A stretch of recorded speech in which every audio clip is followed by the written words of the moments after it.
So welcome back folks to another one of my support videos. For those of you who haven't seen any of these before, my name is Brendan from Bluelight, and over the past several years I've been coaching and supporting people to succeed in the police recruitment process.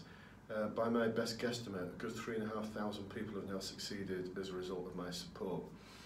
So this has been made very early in January 2019, so I'd like to wish you all a happy new year, especially my fab clients who I'm supporting through the recruitment process at this present time, and also for all of you who I know watch some of my videos who are already in the police now as a result of the support I've provided. So happy and a very safe new year to all of you who are actually in the police service at the moment. So one of the things I'd like to talk about is some of the challenges for 2019, some of my predictions, if you like, about what the police recruitment process holds for you if you are in the process at the moment, or if you're about to embark on the process of police recruitment at some point in the near future, or indeed at some point in 2019. So at the top we've got the day one rollout. For the past over a decade now, the College of Policing has been using a very old and rather bizarre instrument for its assessment centre called Search, where it bases a lot of it around a shopping centre. For the role plays, it will put you in the role of a customer services officer at a shopping centre that doesn't exist, where you'll deal with role players that have got about 15 lines and they talk like robots. It's very unrealistic. It certainly doesn't test your ability to be a police officer. In my experience, it just doesn't really get close. And the College of Policing a couple of years ago did their own evaluation and determined it wasn't fit for purpose. So now they're rolling out something called a day one. It's being trialled, actually it's beyond trial now in pilot for the Metropolitan Police. And soon to be rolled out across forces right across the country.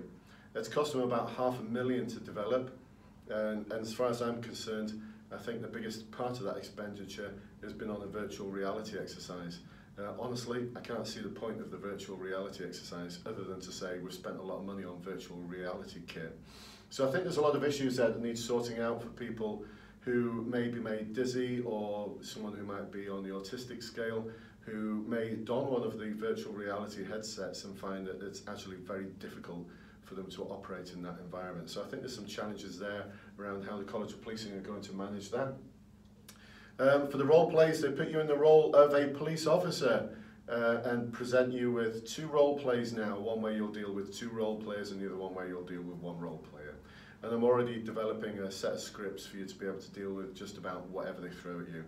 I'm hoping they're going to change the exercises a little bit in the day one, because the current assessment centre has got exercises, questions and written exercises in it that have been the same since September 2015, which is just inexcusable, especially considering there's this 6-month rule. So if you don't pass your assessment centre, you've got to wait 6 months until you can go to another one. Following on from that, we've got the Police Constable Degree Apprenticeship and the degree issue to contend with this year. The College of Policing government have already indicated that police officers will have a degree in the future to be a police officer, so you'll either need a degree on entry, either in policing or another subject, or you'll do the Police Constable Degree Apprenticeship scheme, which is a 3-year long programme, and at the end of it you'll get a degree. I think this is going to present significant challenges. One, because the starting salary for the PCDA that's been nationally agreed is about £19,000, which I'm sorry is just pathetic. £19,000 to go and police the streets of these countries. I can go and stack shelves at a local supermarket and earn that. So it's not, I'm not saying that stacking shelves at a supermarket is not an honourable profession, but you're not out there putting your life on the line at different times of the day. So 19,000 is not enough, and a lot of forces have recognised that now, so I think this is going to create an issue, because some forces are already indicating that they're going to pay the starting salary for a constable at starting level 0, which is about 23,000 and something. So that's going to create some competition, I think. There's also some issues behind the PCDA in terms of some universities that are being expected to deliver it. I know this from having talked to some of the people at universities who are being expected to deliver it in the future. They're just not getting the guidance that they need to actually put the programme together. There's a bit of making it up as we go along here, but watch this space. I don't know how it's going to spin out, because there's some policing and crime commissioners and chief constables who are dead set against it. So we'll see what happens when they say no and the government says no, you will. So that should be interesting as well. I think we're also going to see an expansion of the direct entry scheme. So we've got direct entry inspector, direct entry superintendent, and a lot of forces now are utilising direct entry detective. Supporting quite a few clients at the moment for the direct entry detective route, and it's one of the things I'm going to have to develop, I think, in terms of an online course to help support people through it. Excuse me. Something else that I may develop from the direct entry, maybe not this year, but certainly over the next 5 to 10 years, is don't be surprised if we start seeing things like direct entry cyber specialist. Because the crimes that are being committed in cyberland, there's about 5 million reported in this country last year alone. So it's about 5 million crimes committed every year in terms of fraud and cybercrime. It's only about 1,500 of them ever get detected. So incredibly hard to detect. There's no deterrent there if you are involved in this kind of crime. And I think we're going to need specialists who are going to be able to deal with that. They don't need to police the streets. They just need to be constables who have got a power of arrest maybe, but they're specialists in cybercrime. And that's going to need a much higher level of pay to attract the sort of candidates who are going to be able to deal with that kind of thing. So I think we're going to see a variety of different pay levels coming in, starting salaries, depending on your specialist area of business. I think a lot of forces, after the pension fiasco of last year, where the Treasury decided that they weren't going to fund the police pensions to the extent they previously had done, it's going to mean forces are going to be more cautious about the number of officers that they recruit. Because remember, once they've recruited you, they've got you for life. And if the Treasury or the government or the Home Office decides to cut your funding, then you've got officers who you're going to find it very difficult to be able to support financially. And a lot of the other services that you offer will have to suffer at the squeeze. So I think the ambitious targets of 2018 of recruiting hundreds for some forces, some big forces, several hundred, I think will now start to get limited as forces get a little bit more nervous about being quite so ambitious. And to help them whittle down the numbers, I believe that they'll start introducing a variety of different screening tools. So we've already seen online tests, West Midlands Police using a video interview. We're starting to see all sorts of weird and wonderful final interview type exercises, such as presentations, group exercises. A lot of different is coming out now, far more than just 6 standard competency-based questions in the final interview, as forces try and find ways of whittling the numbers down because they can't manage the huge numbers of applicants that are applying to their particular force. And I think we're also going to see an increase in forces using holding bays. That kind of links with the nervous about numbers. So there's quite a lot of my clients who have passed the assessment centre but have been told that your mark is not high enough for you to proceed to the next stage, but we're going to keep you on file in a holding bay, if you like. So if the opportunity does arise in the future, we'll be in touch. Now, for many forces, the assessment centre result only lasts 12 months. So I know some forces will say 2 years. There's always a bit of confusion about how long it's actually valid for. But forces like Surrey have been absolutely appalling recently. They've held people in a holding bay for so long that eventually they wrote to them to say, our neighbours in Sussex are recruiting, do you want to go and join them?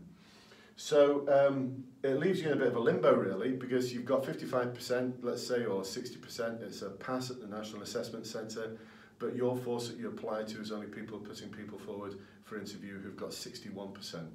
So what do? Do you transfer your result to another force? They may make you go through the whole application process all over again, and you may fail the application process, even though you've got a pass at the assessment centre. In which case, as soon as you apply to another force, you've got to remove your application from the force that you pass the assessment centre with. So you've got to hedge your bets there, really. Is there a likelihood that they're going to get back in touch with you and invite you back for another interview? I suppose it depends how many people are leaving. So there's some forces at the moment, like Essex, who, even though people may have failed the assessment centre 48%, 47%, instead of the 6-month rule, they're inviting them back after 3 months. You see, you can just make up these rules as you go along if you're a police force or a college of policing. It's nothing to do with the legislation of this land. It's all based on supply and demand. So Essex need numbers, so they're inviting people back to go to the assessment centre again 3 months after they've failed. So I think that's going to increase the use of holding bays. The way around it, folks, is to do brilliantly in your application form, brilliantly in your online screening tests, brilliantly in your assessment centre, and absolutely outperform everyone else in your final interview. That's the way to secure and guarantee a position. Because a lot of forces now, as opposed to recruiting 200, might be just recruiting 40 in the future. So, big challenge there for all of you who are hoping to join this year. For myself, challenges, just thought I'd share some of this with you, why not? I'm going to be doing some lecturing at York St John University from February onwards, which I'm really looking forward to, around problem solving and community engagement. I'm also going to continue the work I'm doing with Intensive Engagement Limited, which is a company made up of some of my very good friends who are doing some work with Gloucestershire Constabulary, West Yorkshire Police, in improving their problem-solving capability, their community engagement capability, through some evidence-based practice. Really enjoyable and challenging stuff there, changing the mindset from public servant to citizen enabler. A lot of the work I've done already in the police service was around that, and I'm really pleased to be able to help enable others to achieve that level of demand-reducing service in some very challenging communities. I'm going to continue my work with the College of Policing as an associate with them in their organisational development unit, so I'm hoping to do a lot more work with them this year, something I find really enjoyable, going around forces, helping to support them dealing with a variety of different issues.